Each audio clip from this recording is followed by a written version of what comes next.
जय भीम नमो बुद्धाय। मैं आज दिल्ली के अंबेडकर भवन में गई और ये देखिए अंबेडकर भवन का नज़ारा। ये वो अंबेडकर भवन है जहाँ बाबा साहब ने 6 दिसंबर सुबह 5:40 पर आखिरी सांस ली थी।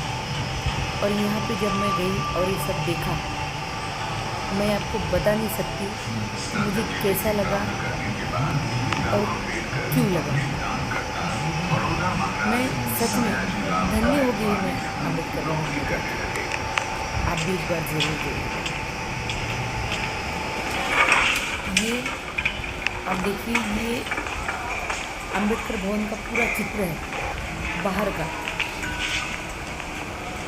जो बाहर जैसा बनाया हुआ है वो कैसा है, वो पूरा चित्र है। और ये जो है, ये वो दिन है जिस दिन डॉक्टर बाबा साहब अम्बेडकर ने संविधान इस देश को बहाल किया था। तो देखिए वो वहाँ पे सब आपको खड़े मिलेंगे। तो लॉन्ग स्टे में रहते हुए बाबा साहब को जो गवर्नमेंट रेजिडेंस मिला था, वो यहाँ से थोड़ी दूर है पटियाला हाउस। वहाँ पर हार्डिंग एवेन्यू में 1 नंबर कोठी अलॉट हुई थी बाबा साहब को, और इसी घर में रहकर संविधान लिखा गया, हिंदू कोड बिल लिखा गया। तो जब बाबा साहब ने 27 सितंबर 1951 को लॉ मिनिस्ट्री से रिज़ाइन करने के बाद इस घर को छोड़ दिया और अपने साथियों से कहा कि मुझे दिल्ली में ही रहना है, आप मुझे दिल्ली में रहने के लिए घर ढूंढ कर दीजिए, लेकिन घर ऐसा ढूंढ कर दीजिए जिसमें मेरी सारी किताबें समा जाएँ। तो बाबा साहब के साथी सब परेशान हो गए, बोले बाबा साहब सारी किताबें समझ जाएं, उसके लिए घर के अंदर तो कोठी ढूंढनी पड़ेगी आपके लिए, क्योंकि बाबा साहब के पास उस समय तक लगभग 50,000 से ज़्यादा किताबों का कलेक्शन हो चुका था। पीछे हम किताबें देख ही सकते हैं किस तरह से लगी हैं। बोले बाबा साहब इतनी किताबें तो कोठी में समाएंगे, घर में कहाँ। देखिए ये जो कोठी थी, ये कोठी थी राजस्थान के एक सिरोही रियासत के महाराज शाह की कोठी, और उन महाराज पर कभी ब्रिटिश समय पर राजद्रोह का केस हो गया था इंग्लैंड में, जिसकी वजह से उन्हें फांसी या देश निकाला, कुछ भी होना तय था। तो बाबा साहब ने उस समय उनका केस अपने हाथ में लिया और महाराज को जिता कर लेकर आए। तो महाराज को जब इस बारे में पता चला कि डॉक्टर अम्बेडकर ने लॉ मिनिस्ट्री से रिज़ाइन कर दिया और दिल्ली में रहने के लिए घर नहीं मिल पा रहा है, तो खुद बाबा साहब के पास पहुंचे। उन्होंने कहा बाबा साहब ने लॉ मिनिस्ट्री से रिज़ाइन कर दिया और दिल्ली में रहने के लिए घर नहीं मिल पा रहा है, तो आपको कहीं जाने ढूंढने की ज़रूरत नहीं है, आप सीधा 26 अलीपुर रोड पर जाइए, मतलब जहाँ पर हम अभी खड़े हैं 26 अलीपुर रोड पर मेरी कोठी है, आप जाकर मेरी कोठी में रहिए। बाबा साहब ने कहा कि ये तो अच्छी बात है वैसे मेरे लिए भी, तो बताओ मैं कितना रेंट उसका पे करूँगा, आप कितना किराया लेना चाहते हैं। महाराज ने कहा कि बाबा साहब मैं आपसे रेंट लूँगा, मैं इतना बड़ा नहीं हुआ, उल्टा आपके एहसानों में दबा हुआ, आप ना होते तो मैं जीवित भी न बच पाता, मैं आपसे रेंट कैसे ले सकता हूँ। बाबा साहब ने कहा रेंट तो आपको लेना पड़ेगा क्योंकि मुझे मुफ्त में नहीं रहना और ना ही मैं मुफ्त में जीना चाहता, बल्कि मुझे स्वाभिमान के साथ रहना है और स्वाभिमान के साथ ही मैं जीना चाहता हूँ। तो महाराज भी इस बात को समझ चुके थे कि बाबा साहब कितने स्वाभिमानी और कितने सिद्धांतवादी हैं। तब उन्होंने बाबा साहब को हाथ जोड़कर कहा कि बाबा साहब आपको भी ऐसा न लगे कि आप फ्री में रह रहे हैं, मुफ्त में रह रहे हैं, और मुझे भी ये महसूस ना हो कि मैंने अपनी कोठी को दान में दे दिया या दान कर दिया, तो आप मुझे 1 रुपीज़ रेंट पे करिएगा।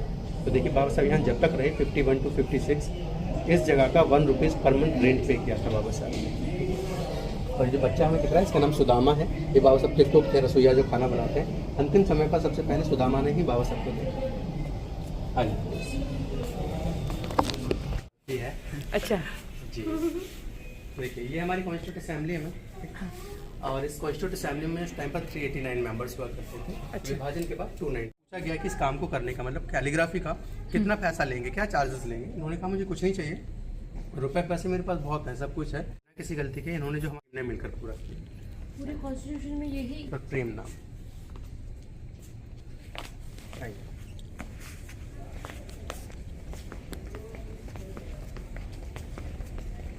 कॉन्स्टिट्यूशन जब बनकर तैयार हुआ, उसे हैंडिंग ओवर किया जब हमारे first president of India doctor Sardar Patel हैं, बाबा साहब, पंडित नेहरू, डॉक्टर राजेंद्र प्रसाद, मौलाना अबुल कलाम आज़ाद, और ये first and last Indian governor general C Rajagopalachari.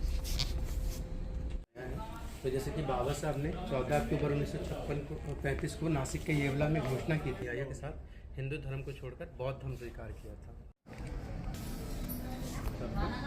Bombay का समझ गई। नहीं, देखिए ये बाबा साहब के कुक थे सुदामा, और ये महापरिनिर्वाण फिर वापस से आके आप फोटो ले लेंगे। अभी सुन लीजिए ना, देखिए इंग्लैंड में